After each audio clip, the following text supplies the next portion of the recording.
갈라디아 교인들은 바울이 전한 복음을 버리고 다른 복음을 따랐습니다.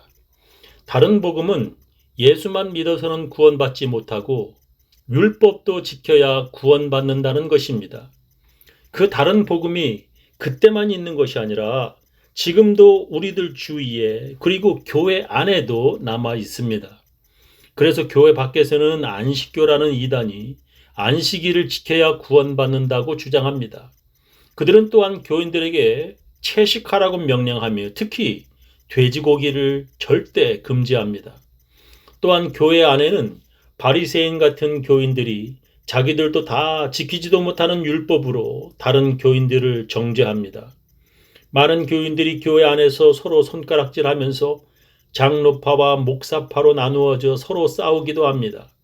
그래서 교회가 갈라지고 그 갈라져 나간 교회가 또 갈라지기도 합니다.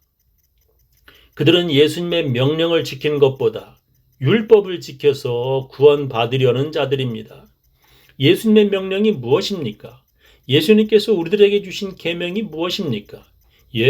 그것은 바로 서로 사랑하라는 계명입니다. 너희가 서로 사랑하면 세상 사람들이 너희가 예수님의 제자라는 것을 알게 될 것이라고 예수님이 말씀하셨습니다.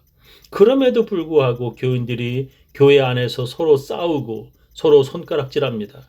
그래서 어떤 사람이 다른 어떤 사람을 향해 손가락질하고 욕하면 세상 사람들이 그가 교회 다니는 사람이라는 것을 알 정도가 되었습니다. 그가 교회 다니는 사람인 줄 어떻게 알 수 있습니까? 그가 사람들에게 목사를 욕하고 장로를 정죄하는 것으로 그가 교회 다니는 사람이라는 것을 알 수 있다는 것입니다. 왜 이렇게 되었습니까?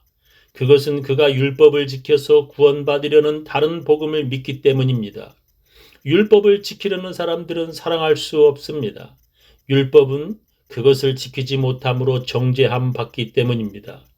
율법을 지켜서 구원받으려는 사람들은 율법을 잘 지키겠다는 결심으로 끝나지 않습니다. 자기도 다 지키지도 못하면서 다 지킨 척을 합니다. 그들은 그것으로 끝나는 것이 아니라 다른 사람을 정죄하고 손가락질하는 것입니다. 예수님께서 그런 사람들을 아주 미워하셨습니다. 자기들이 하나님의 백성이라고 주장하는 유대인들, 특히 바리새인들이 그렇게 이방인들을 정죄하였습니다. 그래서 그들은 이방인들과 같이 대면하여 말도 섞지 않고 음식도 같이 먹지도 않았습니다. 왜냐하면 이방인들은 유대인들이 보기에 돼지고기를 먹는 더러운 죄인들이었습니다. 이방인들은 하나님의 명령을 어기는 부정한 죄인들이었습니다. 그렇다면 유대인들은 하나님께서 주신 율법들을 모두 완벽하게 지켰는가? 그렇지도 않았습니다. 유대인들도 하나님께서 주신 율법을 어긴 죄인들입니다. 그런데도 다른 사람들을 손가락질합니다. 유대인들만이 아니라 요즘에도 그런 자들이 우리 주위에 많습니다. 어떤 결혼도 하지 않고 동거하는 사람들이 이혼한 사람을 손가락질합니다. 사기꾼과 도둑들이 가늠한 사람에게 돌을 던지려 합니다. 11조도 하지 않고 밤늦게까지 도박으로 돈 다 날린 사람이 교회가 헌금을 요구한다고 비판합니다. 술에 취해 운전하다가 사고 낸 사람들이 교인들과 장로를 정죄합니다. 시험 들어 교회를 떠난 사람들이 교회와 목사를 정죄합니다. 하나님이 보시기에 모두가 다 죄인들입니다. 유대인들이나 이방인들이나 하나님께 모두 다 죄인들인 것입니다. 그래서 하나님께서 그들을 구원할 예수님을 보내셨습니다. 예수님께서는 의인이 아니라 죄인을 구원하러 오셨다고 말씀하셨습니다. 그래서 예수님이 죄인들에게 복된 소식, 바로 복음인 것입니다. 유대인이든지 이방인이든지 누구든지 예수를 구세주로 그리스도로 믿으면 구원받습니다. 그러나 유대인들은 그런 복음을 거부하였습니다. 왜냐하면 그들은 죄인들이 아니고 의인들이라고 주장하였기 때문이었습니다. 유대인들은 예수를 믿는 것보다 안식일을 지키고 할례를 행함으로 구원받는다고 믿었습니다. 그런 유대인들 적은 수가 크리스천이 되었습니다. 그러나 그들은 예수를 믿고서도 율법을 지켜야 구원받는다고 주장하였습니다. 그런데 그런 다른 복음을 이방인들인 갈라디아 사람들이 받아들였다는 것입니다. 그들이 얼마나 어리석은 것입니까? 그래서 바울이 그들에게 이렇게 말합니다. 어리석도다 갈라디아 사람들아. 예수 그리스도께서 십자가에 못 박히신 것이 너의 눈앞에 밝히 보이거늘 누가 너희를 꾀더냐. 내가 너희에게 다만 이것을 알려하노니 너희가 성령을 받은 것은 율법의 행위로냐 듣고 믿음으로냐. 너희가 이같이 어리석으냐. 성령으로 시작하였다가 이제는 육체로 마치겠느냐. 너희가 이같이 많은 괴로움을 헛되이 받았느냐. 과연 헛되냐. 너에게 성령을 주시고 너희 가운데서 능력을 행하시는 이의 일이 율법의 행위에서냐 듣고 믿음에서냐.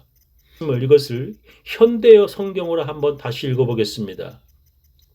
아, 어리석은 갈라디아 사람들이여, 그 누가 여러분들을 속였기에 여러분이 그처럼 미혹되어 있습니까? 십자가에서 죽으신 그리스도의 모습을 그림을 그리듯 내가 그분이 왜 죽임당하셨는지 분명히 알리지 않았습니까? 한 가지만 여러분에게 물어보겠습니다. 여러분은 유대교의 율법을 지켜서 성령을 받았습니까? 결코 그렇지 않습니다. 성령께서는 여러분이 그리스도의 복음을 듣고 그분이 여러분을 구원하신다는 것을 믿었기 때문에 여러분에게 오신 게 아닙니까? 여러분은 아마 머리가 어떻게 돌아버린 모양입니다. 유대교의 율법을 지키는 것이 영적인 생활로 이끌어 갈 수 없다는 것은 여러분이 처음부터 알고 있는 사실인데도 지금에 와서 그리스도인이 되겠다고 하면서 율법을 지키려고 하니 말입니다. 여러분은 복음을 지켜 나가려고 많은 어려움을 겪었습니다. 그런데 지금은 그 복음을 그렇게도 쉽게 내던지려고 하다니 나로서는 도무지 믿을 수 없는 일입니다. 다시 한번 물어보겠습니다. 하나님께서 여러분에게 성령의 능력을 주시고 여러분 가운데서 기적을 베푸신 것은 여러분이 유대교의 율법을 지키려고 노력했기 때문입니까? 결코 그렇지 않습니다. 그리스도를 믿고 그분을 온 마음으로 의지했기 때문입니다. 바울은 갈라디아 교인들이 다른 복음을 받아들인 것은 어리석은 짓이라고 2번이나 말합니다. 너희들이 율법을 지킴으로 성령을 받았느냐? 즉 너희들이 율법을 지킴으로 구원을 받았느냐? 라고 바울은 묻고 있습니다. 여러분은 율법을 지킴으로 구원받았습니까? 아닙니다. 우리는 은혜로 구원받은 것입니다. 그들이나 우리들이나 복음을 듣고 믿음으로 성령을 받았고 믿음으로 구원받았다고 바울은 말합니다. 그렇다면 유대인들은 이렇게 바울에게 질문할 것입니다. 구약에서는 하나님께서 율법을 지켜야 하나님의 백성이라고 말씀하셨다. 하나님의 백성들이 율법을 지키지 않으면 하나님과 끊어진다고 하나님께서 말씀하셨다. 우리가 율법을 지킴으로 구원받지 구약 성경 어디에 믿음으로 구원받는다고 기록되어 있느냐? 바울은 그런 자들을 향해 이렇게 말합니다. 아브라함은 모세 이전의 사람이다. 아브라함은 하나님께서 모세에게 율법 주시기 전의 사람이다. 그가 의롭게 된 것은 하나님을 믿음으로 의롭다함을 얻었다고 구약 창세기에 기록되어 있다. 아브라함이 하나님을 믿음에 이것을 그에게 의로 정하셨다 함과 같으니라. 그런즉 믿음으로 말미암은 자들은 아브라함의 아들인 줄 알지어다. 또 하나님이 이방을 믿음으로 말미암아 의로 정하실 것을 성경이 미리 알고 먼저 아브라함에게 복음을 전하되 모든 이방이 너를 인하여 복을 받으리라 하였으니 그러므로 믿음으로 말미암은 자는 믿음이 있는 아브라함과 함께 복을 받느니라. 바울은 그 증거로 창세기 15장 6절의 말씀을 인용합니다. 그를 이끌고 밖으로 나가 가라사대 하늘을 우러러 무뼈를 셀 수 있나 보라. 또 그에게 이르시되 네 자손이 이와 같으리라. 아브라함이 여호와를 믿으니 여호와께서 이를 그의 의로 여기시고 라는 말씀이 기록되어 있습니다. 아브라함은 여호와를 믿으니 여호와께서 이를 그의 의로 여기셨다고 창세기에 기록되어 있다는 것입니다. 그래서 아브라함처럼 하나님을 믿는 자들은 하나님께 의롭다함을 받게 되는 복을 받는다고 그는 말합니다.